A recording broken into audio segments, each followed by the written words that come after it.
Hello, hello, wonderful people. We're here for another exciting session discussing university life.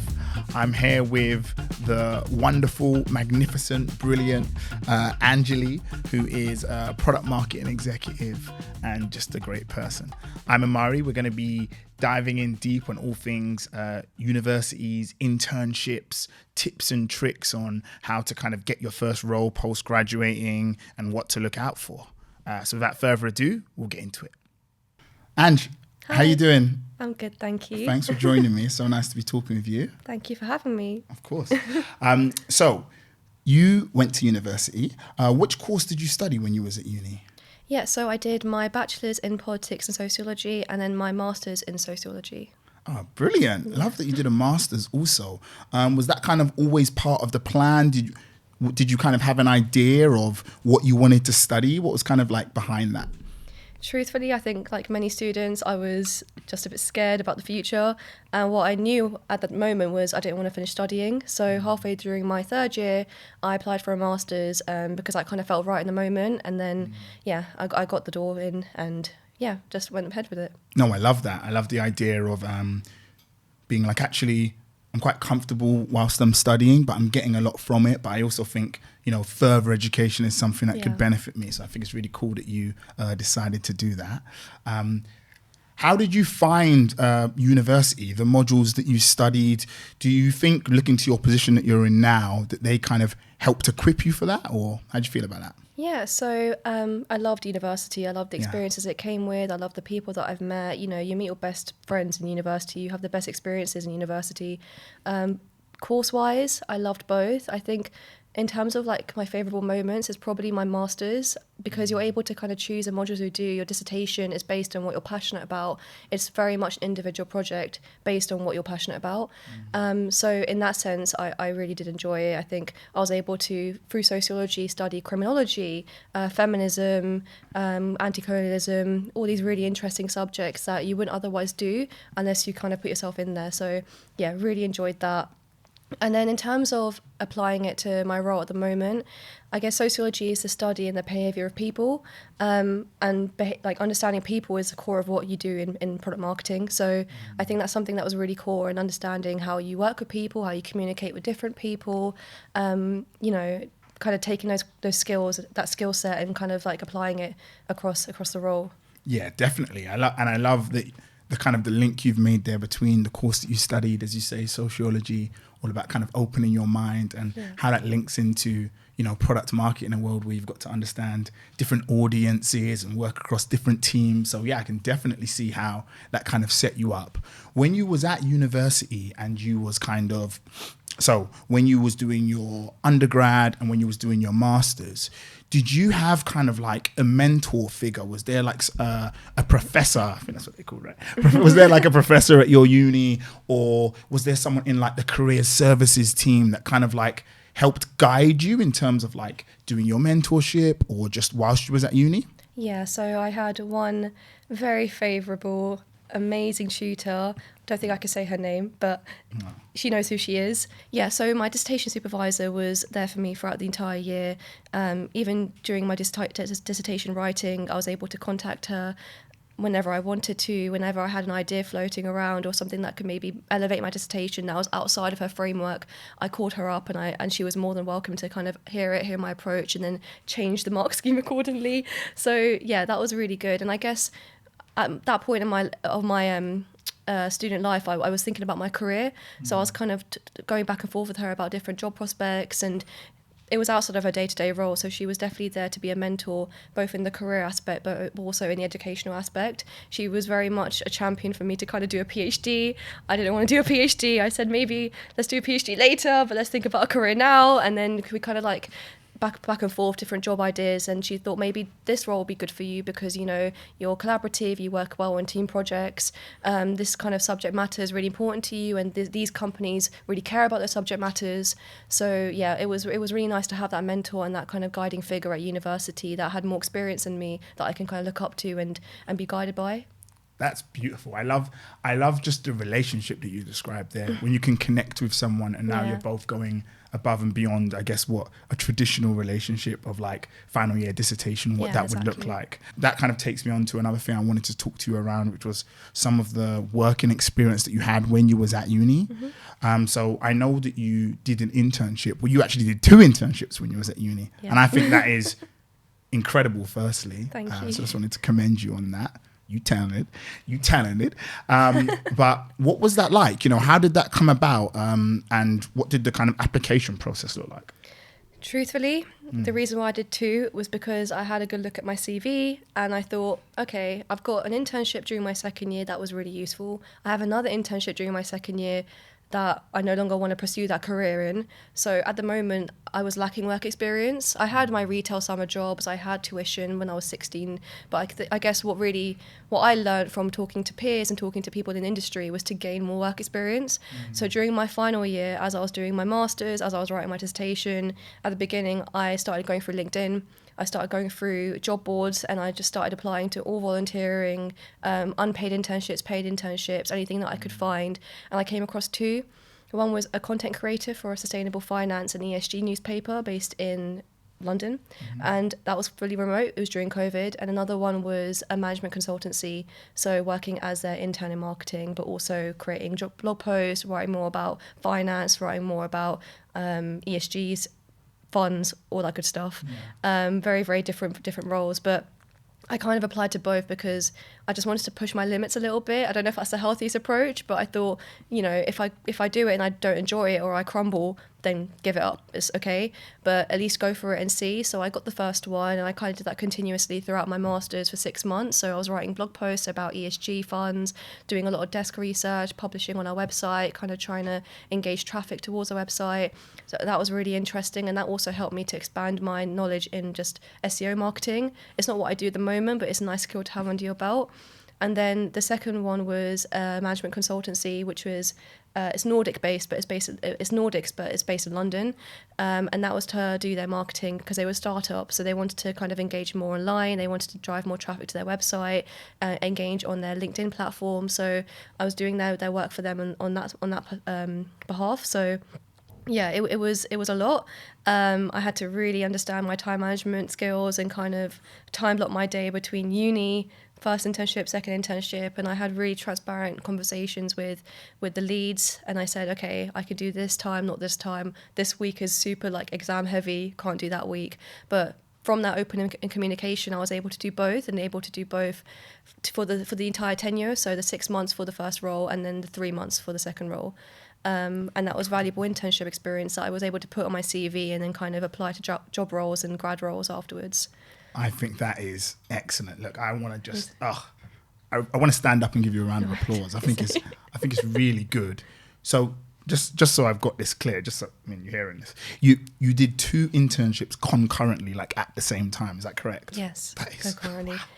I don't know if I'd recommend it, but it was purely because I was in a situation where I didn't have enough experience and I was maybe feeling a bit of pressure, but that was pressure I put on myself. But I don't look at it with regret, so I definitely learned a lot from it. I love you dropped so many gems there, and I loved when you spoke about the value that you got and your focus on getting more experience. And I think it's incredible that even as a student where you're not really expected to have experience anyway, you really honed in on that and said, no, to make myself competitive after when I graduate, I need as much experience as I can possibly get. Yeah. And you did research to try and speak to people in industry and get tips on where would maybe be best to get that experience.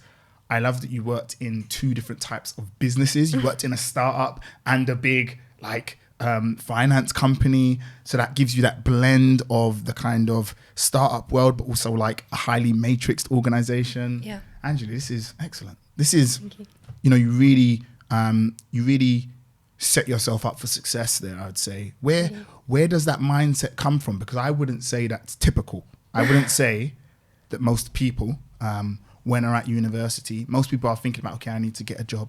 They're not necessarily thinking, I need to get multiple internships whilst at uni. So yeah, where did that mindset come from? Was it like your upbringing? Or have you just always been driven in that way? I mean, I have so much more to learn. I mean, I don't think I'm the model person by any regards, but I think I would say I'm driven. But also, what comes with it is you say it's abnormal to be like this, but actually, I think I went down a really standard process of coming towards the end of my university life and panicking. So I think that's what kind of drove me and made me realize, okay, what's the next step? How do I get there? Did research, spoke to people in the industry, and then, you know, it wasn't like it was planned. Admittedly, it was last minute, but I think if it wasn't last minute, if it wasn't planned, it wouldn't be 2 internships at the same time in my final year of university. Yeah. It's not ideal, but yeah, I think like any other student, you kind of start to get quite tunnel vision of what you're doing, and then the end comes and you're thinking, okay, what do I do now? How do I get there? So yeah, I think I kind of took that but tried to make it a positive thing. So without being stressed out too much, okay, how can I get an internship or how can I get experience now? How can I kind of level it up and make sure that it's transferable to any career that I want to do in the future? So not a model example at all, but it was just my experience, and yeah, an experience that I take value from.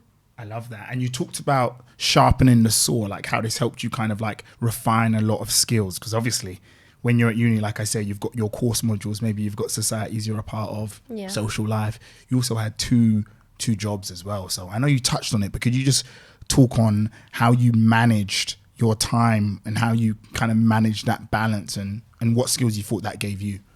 Yeah, so I think at that point I had experience. So I was the president of a cultural society in my 3rd year. So that was already like an extracurricular on the side of my 3rd year of my undergraduate degree. So that was a good way to understand how I already managed my time. And it wasn't good at that point. So I was like, okay, don't do that. So in your 4th year, learn from your mistakes. Maybe don't be working late hours. Kind of understand what works for you, your working pattern, and just take that on board. So that's what definitely got me through. I think past experiences definitely as well. I had a legal internship in my 2nd year summer, and I also had a marketing internship in the same summer. So doing 2 things at once wasn't unknown to me. So I just wanted to pick that up and learn what worked for me. The difference was this one in my 4th year was during university. That was during summertime. So I had a lot more time to kill at that point. So I guess what helped me understand what worked was just past experiences and piecing them all together, learning from my mistakes and developing from my mistakes, and then being open to make more mistakes.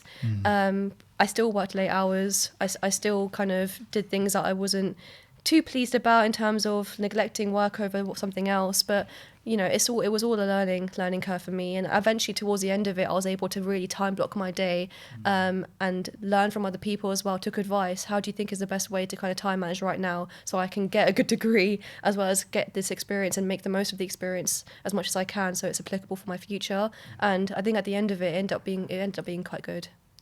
I'd say so. For sure. I'd say your current position is proof of that. And I love the way you spoke to almost like very early, you learned the importance of kind of like that work-life balance. And it sounds like it really helped you get a semblance and a sense of how you wanted to balance things moving forward. Yeah. One last question on the internships. So you had 2. What was the application process for both? Were they different? You're doing them at the same time. Like, what was that like? That must have been wild. Yeah, so for the first content creator role for the ESG financial newspaper, it was going through a job board on LinkedIn. Literally, I think I filtered internship, unpaid, paid, in this time frame, immediate hire, and then I kind of remote if preferable because I was at university, and then I just went through each. I didn't have any idea what I wanted to do. I just knew that I wanted it to be around like a marketing kind of role, whether that be content creation, whether that be SEO, whether that be product marketing, whether that be any kind of marketing, just something to get me through the line. And then I just applied via quick apply, and then the representative called me back and said, would you like a formal interview? Because it was unpaid, because it was more volunteering to kind of help them get over the line and drive traffic to the website. It was more of an informal process, but I think they were all university students themselves, so we were all in the same boat, and that was actually quite nice because they were understanding of my time preferences and I was understanding of theirs. Obviously university comes first, the degree comes first, and this kind of comes second, but it was a very simple apply, call, okay, cool, do you want to do it, let's see how it goes, and then end up doing it for 6 months, which was really, really nice. Let's jump out of that internship experience now and zoom into the fast lane. So let's set the scene. So like you've graduated, mum's there, parents are there, everyone's happy, and they're happy. You're now looking to get your first role post like graduating. What's that like, and how did that application process go? So remember how I said that everything happened in my final year? Yeah. So I actually applied for my my grad role at the time during my final year. So Whilst doing the two jobs. whilst doing the two jobs, whilst doing a master's degree, whilst doing my dissertation. God, I'm sweating thinking about it. Get inspired. No, I think the way that the job roles open up is that they open up around January time anyway, and then you have until March during your final year to apply. Because I was doing a master's, I wanted to apply during my master's so that I could just jump straight into the role in September, as opposed to waiting the year and then applying the following year and then taking that year out, because I would not have known what to do with my time. I didn't have anything lined up. So yeah, during my master's, I applied to several companies, several graduate schemes, and then I got the interview in March during my master's year. So yeah, I think, again, time management, applying to different roles. I'm sweating thinking about it. I remember how intense that all was, trying to juggle everything. But what was beneficial was I had these internships under my belt now, and I had actual seasoned experience on my CV that could be maybe looked at from HR and from hiring managers. So I had a little bit more confidence than I did at the start. So yeah, I applied, had several rejections, more rejections than acceptances, way more. But at the start, the rejections kind of got to me, because I was like, okay, I'm doing 2 internships, but why am I doing them? What's the reason for doing them if I'm just going to get rejected at the first hurdle without even having a CV review? But then, you have to kind of build up that resilience and just keep going. And then I guess 3 months of applications down the line, I got my current role interview. And we spoke about my internships the way you and I are speaking about it now, and how I was able to kind of juggle that time. And yeah, so it was good. It ended up being good. I think one of the things that's quite topical right now, especially when I look across some of my friends, I feel like we missed that window to make the applications in our final year. I feel like it's really important to almost treat getting a graduate job like its own module when you're at uni versus just kind of focusing on your dissertation. Yeah. I know that you talked through kind of like doing the multiple internships. You actually secured your graduate role before. Yeah. What was that like for you? Because you talked about having to be quite resilient, getting rejections. Yeah. How did you find it? And like, what would you recommend for students with regards to when they make their applications in their final year? Yes. So a current misconception that students have, and definitely my friends had, was that applications open and close after you graduate. So you can like do your exams, you can finish, you can graduate, and then you can start thinking about roles. Actually, for a lot of industries and a lot of companies, they open and close during your student year, so around November, December time, and at the very latest February time. So that means that you have to start thinking about your CV and getting that together a month prior, by October. And then obviously in September you've started university at some points, whether it's your 3rd or 4th year. So you kind of have to think about things in parallel. And if you're thinking about a future or a career straight after university, you kind of have to start thinking about it a year before. So that was definitely my case, and a lot of my friends' cases as well. So that meant putting my CV together, completing my internships, or at least start thinking about internships that can help inform my CV later on, all at the same time. So yeah, that was kind of one thing that I kind of want to stress about internships and job experiences as well, is that applications do open early. So just get your foot in the door as soon as you can and start thinking about applications and what you want to do in the future as soon as you can.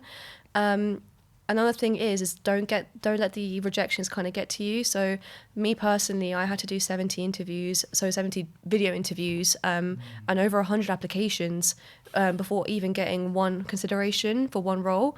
And I think it's so easy to kind of get deflated, and I know I definitely did. So for the role that I'm currently doing, it had got to Christmas Eve, and it was my 70th, as I said, and I was watching Home Alone with my cousin, and I knew that I had about 4 hours left to do this video interview and not be considered, but I had done every single one up until this point since September, and I was just getting rejected. So I was like, okay, I don't know, is there really any point in me doing this? It's most likely going to be rejection, seeing how things have turned out for me so far. But then I thought, okay, I've done every single one, something just feels right about this one, but also the Christmas magic. You know, you want to kind of be hopeful when you can, but I didn't prepare as much as I wanted to, but I thought, let's just not do it. Just get over and done with. If it doesn't go your way, then it's just one more to the list. And if it does, then that's amazing. And during the movie, I prepped a little bit. I don't know how honest I'm being right now, but I prepped a little bit during the movie. I already had so many notes and so many internship answers and Q&As from previous interviews that didn't go my way. So I basically was just full of all this adrenaline, but all of this kind of knowledge of what doesn't work. Put that all together, did my interview on Christmas Day, the video interview on Christmas Day, on Christmas Eve, and then just kind of closed my laptop and didn't think about it. And then a month later, I got the call for a final interview. So I didn't know if that was some Christmas magic. I didn't know if that was my inner voice telling me to not give up and just try and stay resilient. But I think that kind of speaks to two things, that the internship process and the application process opens and closes so early. So definitely try and be considerate as soon as you can, but also just don't let the rejections get to you. Just keep going. I know it's a lot easier said than done, but I definitely don't regret not doing that interview on Christmas Eve. I think, you know, I wouldn't be where I am if I didn't do it. So I love when you spoke to before, when you was going through kind of like the interview, the different interviews that you went to kind of get these different roles. You talked about the resilience, but you talked about also all of the different things that you was doing. And I think you was kind of building up a list of tips and tricks almost of some of the things that was working out and that was helping you along the way. Do you want to share some of those? Yeah, sure. Okay. So along the way, admittedly, I didn't keep track of anything by the 20th failed interview or rejection.